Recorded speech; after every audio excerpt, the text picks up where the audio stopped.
Executive Director of the Global Prebiotic Association. And I'm with Nathan Gray, who's the Technical Director of the GPA. And we're into some housekeeping and what's going to transpire for the next 30 or so minutes. We are going to have an excellent panel of speakers talking about the science in and around the area of prebiotics.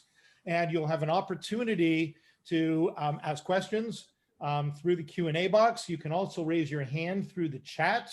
You can send messages to the hosts and panelists through that chat as well. We will be live streaming as well as recording this session. It's on the GPA YouTube channel, and you've got our social media hashtags, and more information about prebiotics and the Global Prebiotic Association is actually on the Prebiotic Association website, so check out that. First, a little bit about GPA. We're comprised of scientifically validated ingredient manufacturers, brand holders, retailers, and service organizations. We're focused on the education and awareness building of prebiotics. Our mission is to champion and steward the category by increasing the awareness and understanding of the science supporting both the well-known benefits of prebiotics, but also newfound benefits as science and technology evolves. We're also intended to create needed transparency about prebiotics and their interaction with the microbiome. This gives you a view of our member companies, the ingredients, the brands, the service organizations. We're a global organization and we're poised for growth. We've been around for about two and a half years and are excited by the opportunities in the category and looking forward to navigating the challenges. Today in our Ask the Expert session, we've got an excellent panel of experts. We've got Doug Kalman, who's the VP Scientific Affairs from Nutrasource. We've got Damien Guillemet, who's the Scientific Development Director from Nexira. Julie Imperato, who is actually the Marketing Manager at Nexira. And Noah Voreades, representing Microbiome R&D and OLIPOP. And then my co-moderator from the GPA, Nathan Gray. Hi. Turning over to you, Nathan. Hi, everyone. Thanks, Len, for that wonderful introduction. As Len said, I'm going to be managing the Q&A of this a little bit and putting your questions and the pre-submitted questions to our experts. As Len's already said, if you are watching us live through Zoom, then you'll be able to use the Q&A box to submit in your questions. You can also use the function to raise your hand. If you do want to come to us live, we can ask you to turn on your microphone and camera and join us for a few minutes while you ask us a question live on camera, and we get some answers to you. So don't be shy, please do get involved, and if you are watching us, please put your hand up and we will come to you in due course. First off, I'm going to throw out a general question that we've had submitted. I'm going to come to Damien first, but I'll open it up to the wider group. And that's looking at how the prebiotic market is actually positioned when we're talking about things like digestive health. Damien, to you first. Yes, sorry, excuse me, I wasn't muted. So yes, so you want the opportunity here is to discuss about categories. I think in prebiotic, we have a big increase about exbiotic generation, what we want to call what's exbiotic generation, with symbiotic, probiotic, prebiotic, exbiotic gut health related to many kind of conditions. So yeah, I think that the opportunity is to talk about what prebiotic can bring as a specific mechanism or specific benefits compared to other categories of product playing in the microbiota world.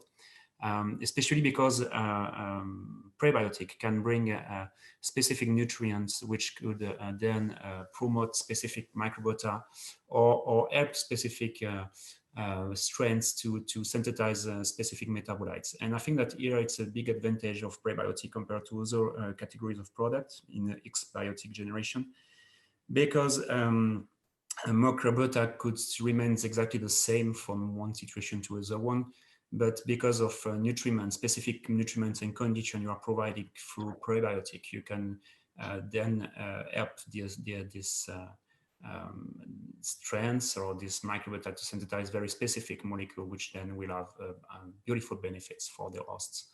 So I think that here, playing in this market, prebiotic could be a big advantage because of that. And we have also other advantages like protection or reactivation of probiotics when we are combining prebiotic with prebiotics.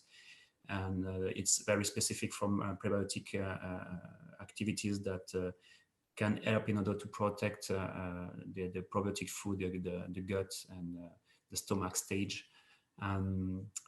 We have also a field which is explored for the last decade in the scientific world, which is very interesting, I think, is that how much prebiotic mechanism can explain some specific health benefit, which was very well known in the past. And then mechanism was not exactly fully understood. For example, we have some specific polyphenols which are not degraded during the digestive tract and which reach the gut at the end, the colon stage. And then here, because of specific fermentation or metabolization, you have a new release of new compound, which can cross again the mucosal layer and bring nice new activities. So I think that is a new stage in order to explain, for example, nice activities from polyphenols in UTI, or why not, because of proanthocyanidins, big molecular weights, which are degraded in the colon and then can cross the microbiota layer. But we have also a new field opened recently with, for example, omega-3. Those compounds are already well known. The benefit at the end is well known, but the microbiota stage is something which is rather new and then can support and explain new mechanism of action of those molecules, as well as also open new field of articulation like inflammation modulation with Guillemet, for example, that we work on, and in IBS condition. And because of all of that, I think that the prebiotic ingredients can bring very beautiful advantages in the field, in this domain of exbiotic generation. Thank you, Damien. I'm going to throw open the same question. I think I imagine Noah and Julie probably have some things to say. Noah's already off mute, so I'm going to pass to Noah first. But yeah, specifically on what Damien's been saying, I guess, and sort of that market positioning, wider market positioning of prebiotics. Where do you feel it is and where it's going? Yeah, thanks, Nathan. I think from OLIPOP's perspective, why prebiotics? I think there's a big story that can be told from a consumer perspective. I think the biggest one is simply there's an increase in consumers' interest in supporting their digestive health. And we know that if you support your digestive health, it supports not only the gut microbiome, but potentially has implications throughout the rest of the body now that we're starting to learn more about gut-brain axis and other things. I think the other area is that most consumers just aren't getting enough prebiotics and fibers in their diet to begin with. If you look at kind of our hunter-gatherer ancestors, they were getting sometimes upwards of 10x more in their daily diet. And we're starting to notice that consumers are really resonating with that message and in wanting to find a really approachable, like fun, delicious, nostalgic way to kind of get that into their diet. And from OLIPOP's perspective, we realize that you can't kind of be reductionist in just providing one. We know that the gut bacteria really support and have preferences for a variety of prebiotics. So that's why we've included a range of them in OLIPOP in a meaningful amount, at 9 grams per can, which is, from a US-based fiber perspective, about a third of your daily fiber. And I think Julie had maybe a few things to add there as well. She was off mute a minute ago. No, it was just maybe the place of the prebiotic in the digestive health market, because this is a really strong market and a big market, but mainly dominated by the probiotic until a couple of years. And this market of digestive health is looking for new drivers, and the prebiotics are definitely one of them. because it's like a new ingredient on the market, and consumers are always looking for new ingredients. So it's one of the reasons of the success of prebiotic, beyond the science also.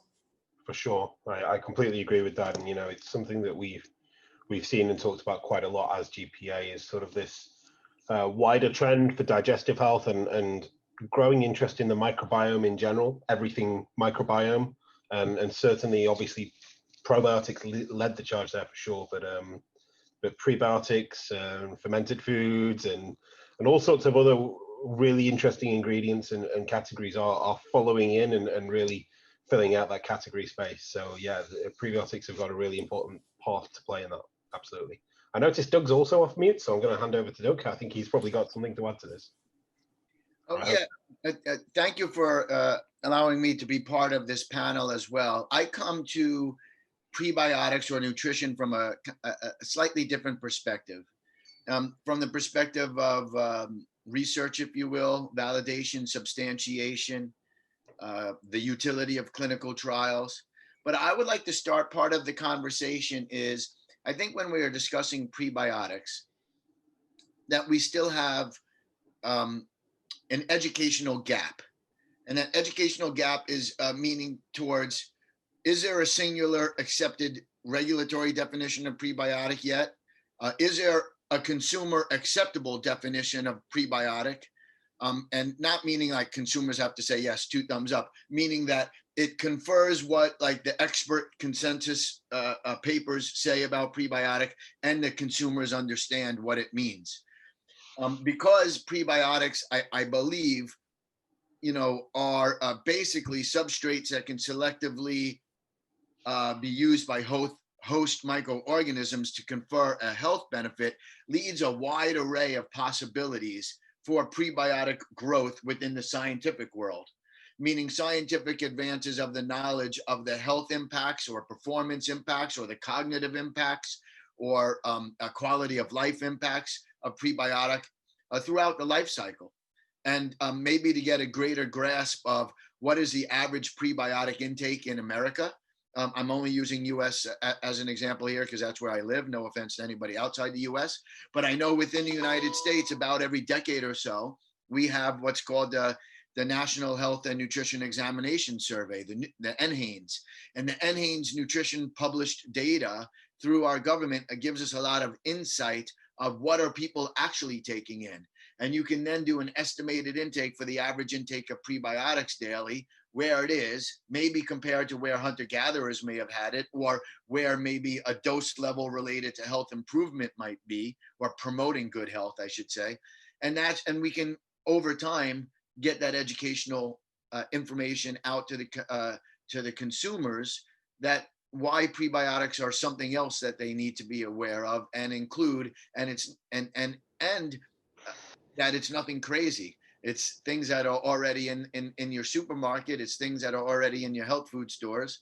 It's just understanding how to incorporate them in your diet for more than promoting a probiotics behavior. Absolutely. Yeah, and this is something that actually came up in our first session for everyone watching. This is the second of 3 sessions today, Ask the Expert panel fireside chats. So in our first debate, we talked a little bit about regulatory status as well in different countries, and I'm going to ask Len to come in here actually and just provide a little bit of an overview of where we were with that and some of the things that we talked about there as well, if that's okay. Absolutely. Thanks, Nathan. So it did come up earlier, and the regulatory status from a definition standpoint, there is no accepted regulatory definition of a prebiotic anywhere in the world currently, with the exception of actually India, which passed nutritional regulations a couple of years ago. And so in most areas, there is not an understanding from a regulatory perspective. Certainly in the United States, there is no regulatory definition of a prebiotic. There are some limitations, obviously substantiation. There is no accepted claims, or very limited accepted claims in Europe for prebiotics. I think we talked a little bit that there's a FACN, Prebiotic Associated stool related claim, not necessarily that helpful considering the entire body of science and applications. There's also, and this is the challenge that GPA is facing, getting this simple to consumers is part of the ticket. I mean, that's what happened and propagated probiotics into the mainstream. We do know from survey work that GPA has done that there is an opportunity, there's an interest in prebiotics, and that consumers across Europe as well as the United States are looking for prebiotic on the label. They're looking for combinations of pre and probiotics. There is some limited recognition of the term symbiotics. And all of these are against people that are just looking for fiber. So sometimes there's that association, but it is confusing and there's a lot of work to be done. Thanks for that little snippet of highlight of our previous session. And I do just want to remind everyone listening in that if you are listening in on Zoom, you can obviously also, as well as typing in your questions, raise your hand and come to us live. We'd love to welcome someone to come in. We've actually got someone as well. That's wonderful. Thank you. In the meantime, I'm just going to talk about very quickly some of the upcoming work that we're actually starting with GPA relating to the definition of prebiotics. So this is something that we know there's already some wonderful work being done out there by organizations such as ISAP, and GPA has its own definition that we put out a couple of years ago now, but certainly it's a work package that GPA is pleased to be involved in. Is that we're now progressing with working with external scientists as well as our internal committees to start to develop a new definition and consensus agreement on the term prebiotics. Again, whether this will help to implement things like regulatory definitions is a completely different question and work package, but certainly on the scientific definition front, it's something that is ongoing, and I'm pleased to say that we are starting to drive again with new work at the moment. We do have a question from Stephen. Stephen, are you hopefully able to join us? Hi, yes I am. Can you hear me okay? We can. Welcome. Perfect. Yes, well, I sent a similar question in email, but I thought this was a great chance. I'm closer on the science side as well, but we have this obstacle of what is the definition between scientists, between regulatory agencies and consumers. This is maybe a leading question. How much do consumers really care that it is a prebiotic? Should we cut out the middleman and go straight to here's the value these things bring? We can, of course, differentiate ourselves by talking about what prebiotic it is, but I wonder if we can indirectly tackle this issue of a definition by just focusing on the benefits they bring to health. I'm going to throw out to Noah first there. Yeah, there you go. He's already off mute. Sure. Thanks, Stephen. Thanks, and thanks, Nathan.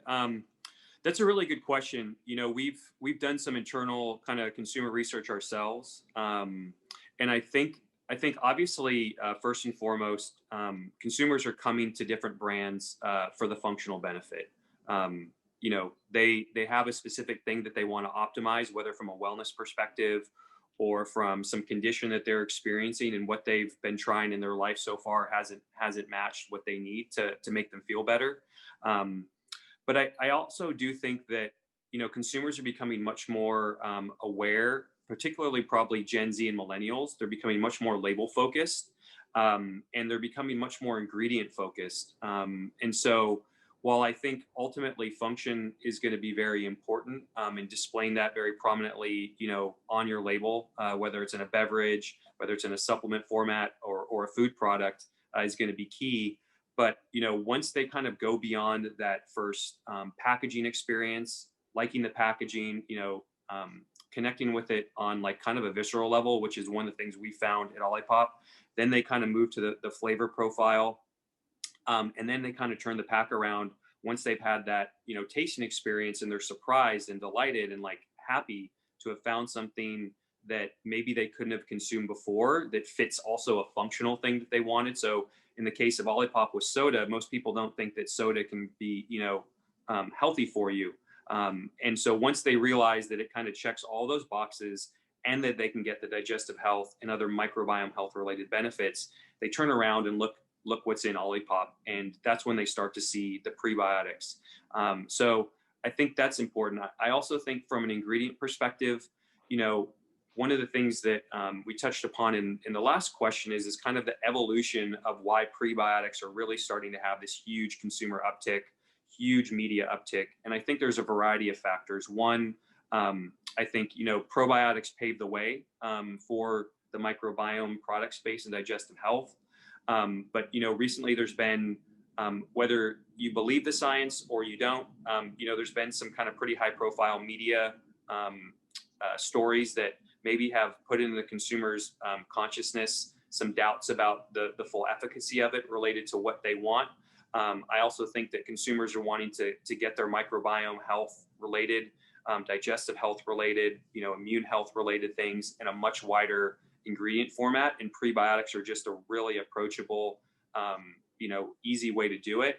And then I think, you know, prebiotics and increasing the use of prebiotics they're recognizing is more important. So while I think function leads the way as far as selection with consumers, I think they are very interested in what are those ingredients, where are they sourced, how are they sourced. And in our case, you know, our philosophy is we want to let people know that prebiotics are found in real foods, which is why we don't list specifically the type of prebiotic. We typically list the food source, so people can be educated about where that prebiotic comes from a real food source, to make it really approachable and so they can understand it in their lives. I would like to add some different type of perspective, because I'm not in the consumer business or consumer packaged goods space like you are from you know, OLIPOP. I come from it from either, you know, a research and development scientific perspective. And I think when we're discussing, is the term prebiotic something a consumer should know, should be educated about? Does it matter? I think the answer is yes. And I think it's yes, not only for the consumer, but for companies like yours and others that are operating in this space, because you can also utilize, you know, clinical studies or human-based research studies to learn about what the FDA would call structure-function relationships or potential benefits, you know, from a product conducted in an appropriate manner, a product type study. I think a food-first approach is great, you know, whether it's in the natural food, Jerusalem artichoke, or you are drinking an OLIPOP, or you're having an uplift cookie, or some other format that these prebiotics come in. But I think that we cannot underestimate the ability to utilize science to drive your sales, to drive consumer awareness of potential benefits. Unfortunately, when we discuss things like microbiome, almost everything seems to affect the microbiome. And there's a gut microbiome, there's a skin microbiome, there's many different biomes throughout the human body. And prebiotics are one of the important digestive related, carbohydrate related ingredients, if you will, that we can get in our diet that can have a positive impact on the microbiome.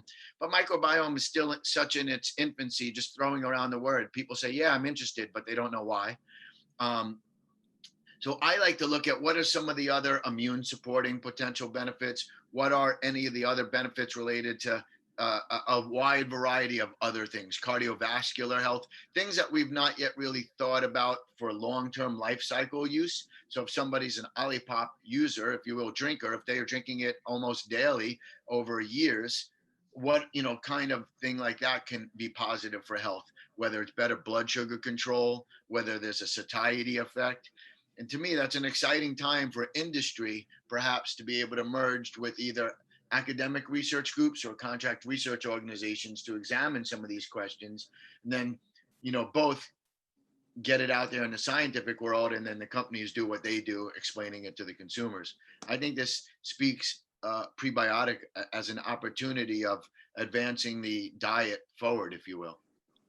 Doug, I 100% agree, you know, and that's, you know, going back to, you know, some of your previous comments as well, and Nathan and Len, kind of your background on the whole regulatory definition status. So, you know, I think it's important that we have a regulatory definition because it probably also helps paint some sort of construct for what type of science would be done to some degree. And we're noticing that, at least within the consumer packaged goods space, because there's a lack of a regulatory definition, you know, some aren't being good stewards of the category and representing prebiotics accurately and putting it on their label when, you know, it may or may not actually be in the product. So I think that's one.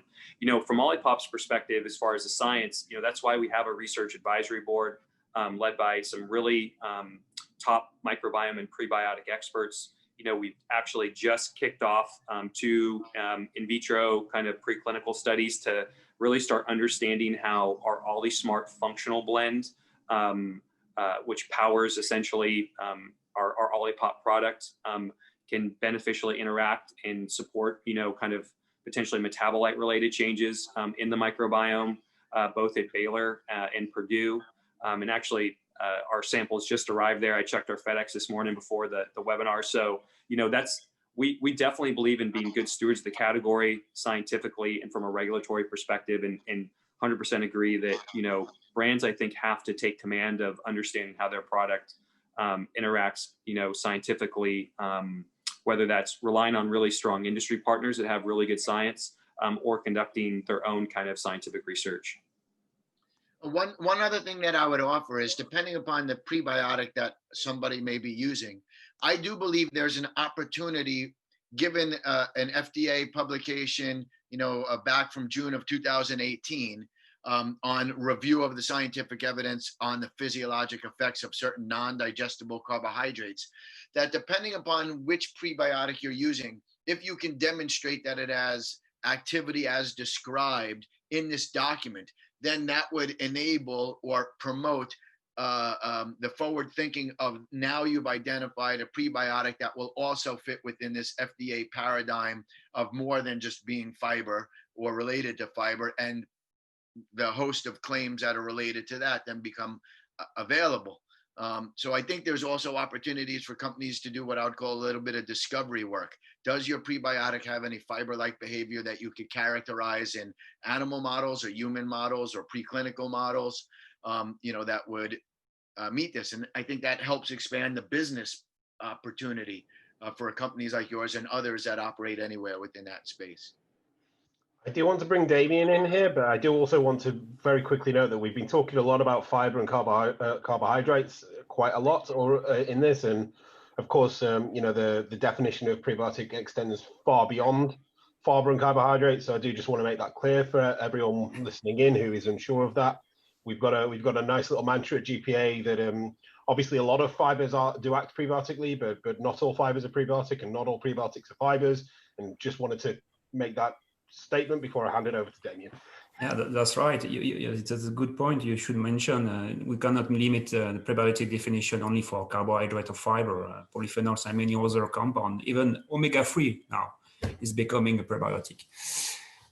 Just to continue in what Doug mentioned and Noah, I would like to ask a question to you. Yes, scientifically, we want to make the link between prebiotic activities and mechanism and the benefit at the end, which benefit in which situation. But the question is, does our consumer care about what is the benefit, the final benefit, in which situation? Do they want really know what is the end point at the end or not? Scientifically, we want to make the link and to demonstrate the health benefit at the end, but does consumer care really about that, this endpoint and the health benefit at the end, or they just want to consider the prebiotic claim or wording? I think it depends on the consumer personally. I think, you know, we've got all sorts of different consumer groups, and this is something that, you know, we've looked at quite a bit in the past as well and talked about, is, you know, the fact that, you know, you've got so many different consumers who want so many different things, and it's difficult to target to every consumer, right? To every consumer group. So you've got to be really smart in your messaging. There are definitely going to be consumers out there who know the word prebiotic, want prebiotics, and are going to react to that. There are others that won't care whether it's a prebiotic or probiotic or whatever, so long as it has the benefit that they want, or it tastes good, or whatever. That's my personal view. I imagine Noah or Doug or Julie has probably got something to add there, but I did just want to throw mine in there as well. I like your personal view. Yeah. Again, I think that since the definition since there's not one singular accepted definition yet for prebiotic, and that but the definitions offered by GPA and ISAP and others in the literature have some overlaps. I'm hopeful that, that we can get some consensus, and then from that can help grow the understanding of prebiotics. For example, do polyphenols on their own have prebiotic behavior or effects on the host organism? And if they do, does that mean you can, look at foods and foodstuffs and dietary supplements and beverages differently? That's why this is also, from an academic perspective, great areas for people that are interested in doing masters and PhDs in this aspects of nutrition and health. Because it can be everything from, some of the prebiotics can be delivered topically and confer a benefit onto the skin biome and onto skin health. And others can be used other forms in the body, and which the literature shows. So that's why it says to me that this still is an exciting area for a lot of growth in different areas. Yeah, and there's as Doug's mentioned, and I think Noah's mentioned as well, the microbiome. Obviously, we're talking about the gut microbiome for the most part of what we're talking about, but microbiomes exist all over our body and all over the world that we live in, bacterial ecosystems, and the prebiotic concept extends to every one of those bacterial ecosystems, in that they all need inputs and ways to or substrates, as some definitions might call, that will drive changes and functionality. So that's yeah, all I wanted to mention. I think Noah's probably going to chip in with a little bit more there, and then we'll come to Julie as well. Yeah, no, I think, Nathan, I think you really hit it on the head. I think it depends on, it depends on who the consumer is. We get consumers that write in with very, very specific questions or praise, and like they get down to the minutia of it. And then we have other consumers that are, just wowed that we're able to put, these prebiotics in a soluble format. Like they didn't know that before. Whereas for us, we're like, yeah, of course, there's a bunch of soluble prebiotics you can put into a liquid and it'll stay in solution. So I think a lot of it comes down to consumer messaging, making it really approachable. I think the average consumer, it doesn't fully get the whole story. And I think that's where really brands can kind of be that front line for educating the consumer in the world about why it's important to get prebiotics, how they benefit your body, digestively and beyond. So I think it really depends on the consumer. But we're noticing more and more that obviously with our reach and sales velocities, that consumers are starting to really latch on to prebiotics, microbiome, and a bunch of other functional categories. Yeah, I think there's a big gap between the consumer comprehension and the manufacturers. Consumers, I think they link the prebiotic with digestive health very basically. And if you want to claim another benefit, you really have to explain and to prove these benefits. But maybe the consumer will not retain the term prebiotic. He will only focus on the benefits, because I think it depends on what he's looking for. And again, prebiotic is not well known yet by the consumers. There's still a misunderstanding between probiotic and prebiotic. So we have to remind that level of education are really different depending on the type of consumers also. Great point. And we've had a question in actually asking about some of the drivers and challenges to the market, and I think you started to build on a few there, and some of the obstacles that the industry faces. So sticking with you, Julie, maybe you could just talk about some of the wider drivers and some of the opportunities and some of the challenges and obstacles facing the prebiotics category in general. Yeah, I think as you said before, we have several kind of consumers. Some of them are maybe more educated, and for this part, we can see on the market kind of a sophistication. We have maybe some consumers looking for specific strains or specific benefits. So this is what we call the microbiota awareness, which is really rising. During the last months also, we have seen appear a link between digestive health and immunity. So this is something we have been working on this topic for several years, especially with the leaky gut and the restoration of the gut barrier. But this is something maybe going mainstream today, the link between immune health and digestive health. And we also know that a lot of consumers recognize really the link between the digestive health and the general well-being. So this is also something interesting because they want to consume products which have health benefits for the digestive health in their daily diet. And so this is something also interesting for us as ingredient supplier and manufacturers. On the challenges side, we can say what we've already said, that the education is still to be made. We have to explain again and maybe to simplify the messages, because we have to remind that when you talk to a consumer, when you talk about a prebiotic or digestive health, it's already a kind of a complicated message for the consumer. So we have to keep it simple and easy to understand. I think it's one of the part, and maybe it's the reason why the prebiotics are also rising in a different kind of product today. When you look at the applications, it's not only in supplements, it's also in beverages, in cereal bars, in yogurt, and it's maybe something easier to understand for the consumer. Completely agree, and you hit an important point there, actually, that the use of prebiotics extends well beyond supplements, and that's an important differentiator between, say, prebiotics and probiotics.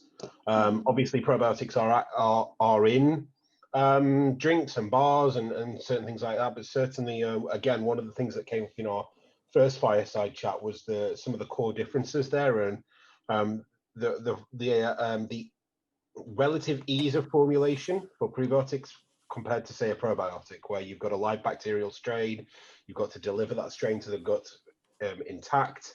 It's got to have good all sorts of interesting conditions for keeping it alive during storage and shelf life and that sort of thing. So prebiotics, to some degree, have a ream of benefits in that area as well, but also some challenges. So I don't know whether Damien or maybe Noah's got any additional thoughts on that side of things.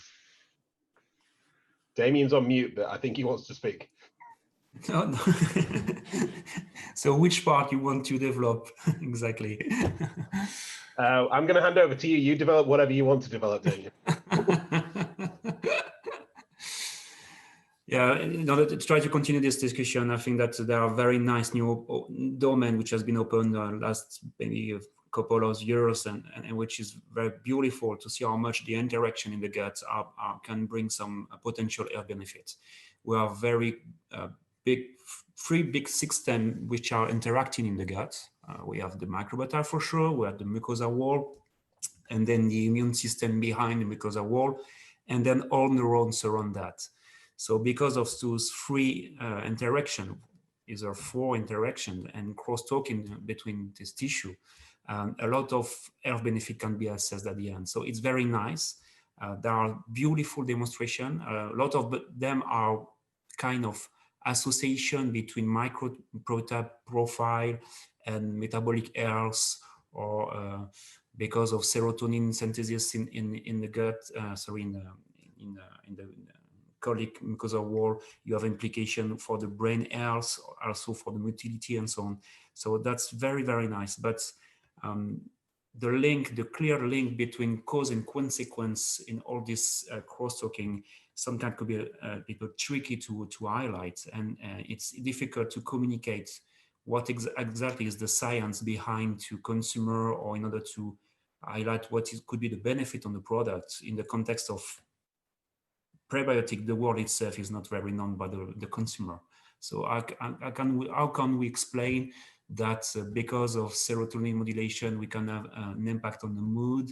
Or how can we address leaky gut syndrome in IBS, or metabolic syndrome, restoration of the impermeability or down regulation of cytokines and the mucosal wall for people suffering from metabolic health? I think that's probably the big challenge to clarify the message. Yeah, Nathan, I would just add, from our end, being a beverage company, in the world where TikTok videos is basically the new attention span, you have to be able to make it so bite-sized. And I think there's ways to stay true to the science without, watering it down too much. And I think there's ways to leverage very short, kind of information bites that then allow people the opportunity to explore more if they want to. So it's about understanding where consumers are at kind of in their knowledge journey, but then also providing them almost with like a choose your own adventure opportunity in the way that you communicate that. So, in OLIPOP, we try and, make things very accessible, understandable. As the science, one of the science people in the company, it's, mainly talking to people like you, we all understand it. So when I go to the marketing teams and in my eyes, tell them something I think is an easy story, they're like, no, that's actually a mega complex way to explain things. I'm like, man, I really thought I got this right. I thought I made it simple and easy to understand, but it's nice because our marketing and PR teams and our growth teams, really kind of help educate me to where the consumer is at, what they're ready to, no pun intended, digest from a prebiotic messaging perspective, from a functional perspective. And I think really it comes down to, just getting people excited enough to be curious to learn more, and then providing them with the resources, to be able to continue on with their curiosity, either through, obviously, the company's ecosystem of information, or, having partnerships with, the Global Prebiotic Association and say, hey, here's an independent group, if you want to show some objectivity as a brand, to say, hey, here's some information. It's not coming from us. These people are the leading, experts, as far as the industry, go check out what they're saying. Don't just trust, what we're saying is to be true. This is another independent third party. Absolutely. Great points there. And it builds nicely on a question we've had in, and I know that we're running.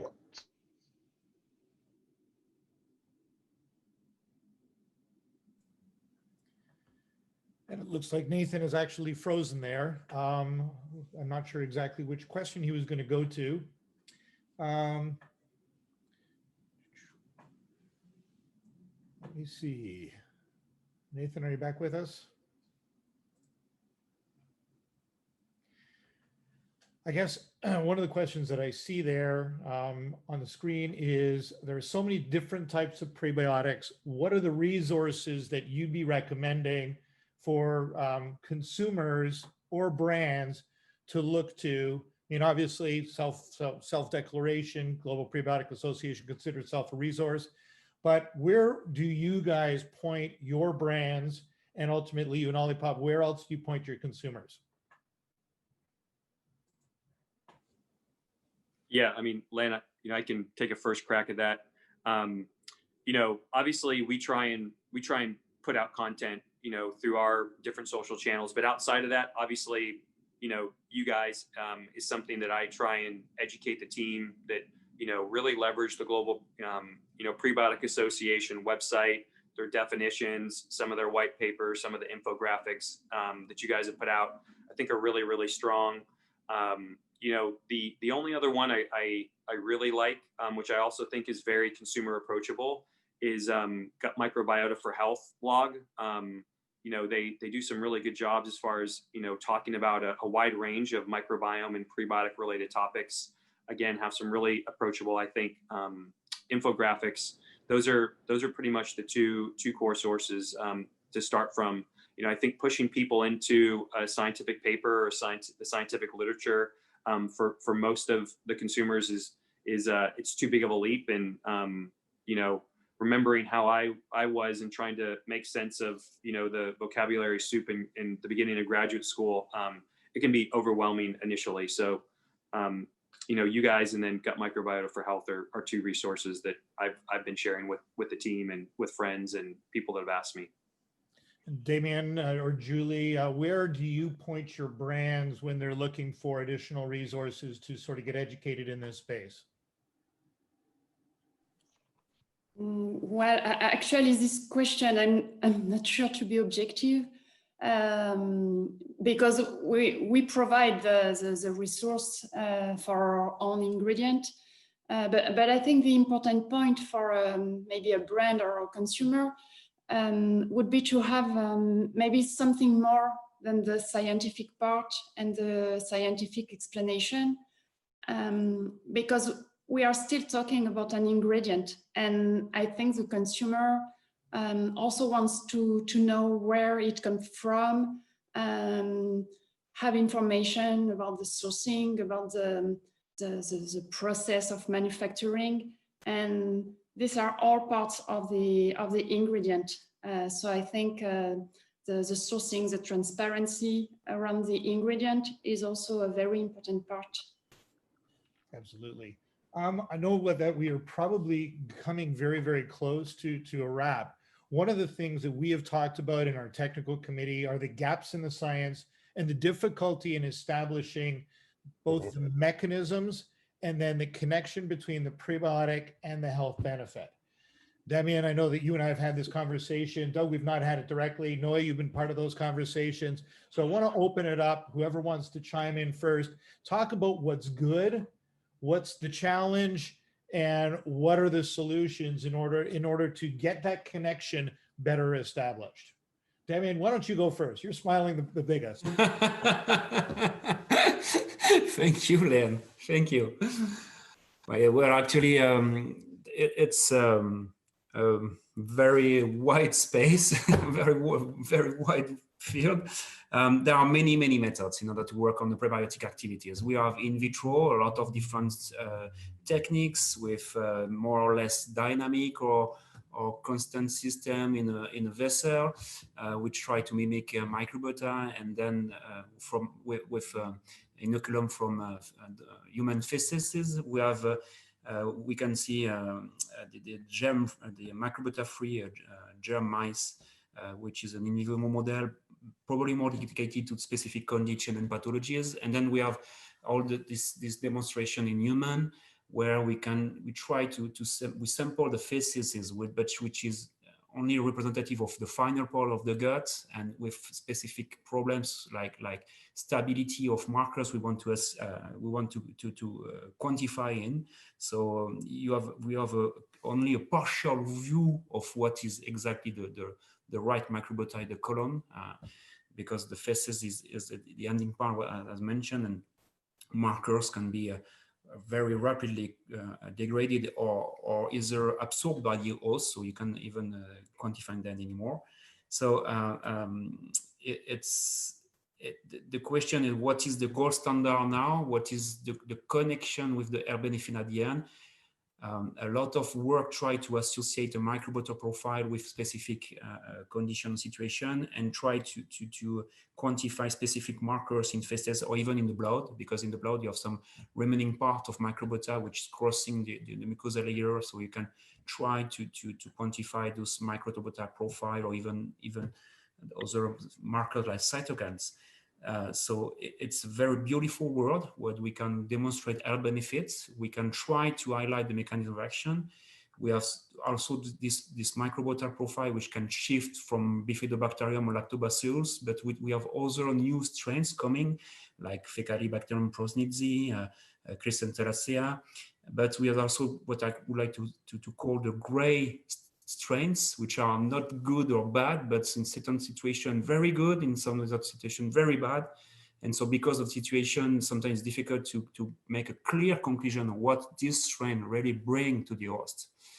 So it's a kind of carrier, a puzzle of pieces when you try to cover a big quantity of markers, even in vitro system, or even with metabolites, more than 1,000 metabolites, or even in human. You try to quantify a lot of markers in order to see what is the most significant, which has been modulated in the same time that the health benefit which has been proposed.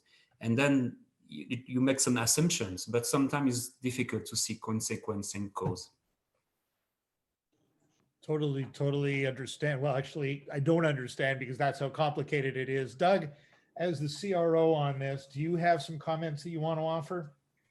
Yes, I would offer that there's been a lot of talk about the microbiota, a lot of talk about the microbiome, but prebiotics in general can confer a host organism a number of other benefits that are not just the makeup of your microbiome. And I think that if companies want to develop their own intellectual property for the either the ingredient they supply to the industry or the finished product or both, for those type of other benefits, taking a look at what is the impact of including this prebiotic in the daily diet of either food, supplement, or beverage of a human on mood states. What is it on some of the other areas regarding human health? I think there's a whole host of opportunity to take what's known already and what is speculated, and then to turn that into different organ or body systems or parts of the body to take a look at how can prebiotics have an effect and are they positive in this area? Again, whether it's mental health, whether it's cardiovascular health, whether it is sleep quality, whether it is more than just bowel habits, things like this. I also think that it would be unique to look at what is the impact of prebiotic intake on certain genomic and proteomic markers, things that express themselves in their body that then lead to either different health states. So I see a time here that is what I would think an opportunity for the ingredients part of the prebiotic industry, the prebiotic finished product makers, and scientists and researchers all to be able to work together for synergy, for symbiotic positivity growth of understanding of not only mechanisms of action, but outcomes in humans and different ways that this can be applied for promoting good health throughout the life cycle. Thanks, Doug. And to conclude that part of the question, Noah, you want to talk a little bit about the gaps, opportunities, challenges, and things coming together and what you see is needed over the course of the next couple of years from clinical programs, technology, those types of things. Sure. Yeah. Thanks, Len. I think, really to kind of dovetail off of what Damien and Damien shared and Doug shared, I think, moving beyond just the microbiome markers is going to be really important because as we kind of have all kind of touched upon in some way, consumers potentially first and foremost are interested in function. And so while the microbiome plays a role potentially in that function, the human host, us, as the carrier of our microbiomes also have, a lot of cells and tissues that, prebiotics, support and help. And there's other ways of looking at things. I think there's some novel in vitro kind of models that could be used. I think you have to be very intentional from a brand perspective, because sometimes the studies can take a little bit of time, and if some of those trends have moved on and you've invested some of your R&D dollars in something that maybe isn't as future forward thinking, it can be a little problematic. But I also think I think the concept of consortia based approaches to thinking about prebiotics and how potentially a consortia of prebiotics might feed certain groups of bacteria that you want to isolate, because if you optimize those bacterial species, it might optimize a certain functional condition or metabolites to be produced in higher amounts, which then can confer something either from a functional position or specifically in some sort of host interaction. So I think with technology, the cost of learning and getting more information, increasingly going down from sequencing to metabolomic costs, going down, it's only going to basically make the data sets, learning more about the interactions of prebiotics with the body and with the microbiome increase, which just gives us more opportunity to communicate and formulate in some really novel and innovative ways. Thank you, Noah. Thank you to Len for stepping in there and moderating for a couple of minutes when I had a slight tech issue, but I've been back and listening in for a good while now, and some really great points. One thing I did just want to mention to wrap up before we unfortunately have to end is also the work that GPA is doing in terms of pulling together a lot of the clinical research and the science that's happening. So we are in the process of building a really great database for science and for clinical studies. So that's something that is an ongoing process and will be a really great resource once we're finished with it. But it is an ongoing process, and something I did just want to very quickly call out at the end there. But unfortunately, that is all we've got time for. We still have a few questions which unfortunately we didn't get to, but hopefully we'll be able to put those into our next session, which is coming up in a couple of hours. So I think it's 1 p.m. is it Eastern, 7 p.m. UK is the next live session. So please do be aware of that, and join us if you can for that final Ask the Experts session. Once again, a huge thank you to Damien, Julie, Noah, and Doug for joining myself and Len today for this hour-long Ask the Experts session this afternoon for me in the UK and for this morning for everyone in the US. We hope that you can join us for future sessions, and please do remember just to check over social media and check back all of the other ones.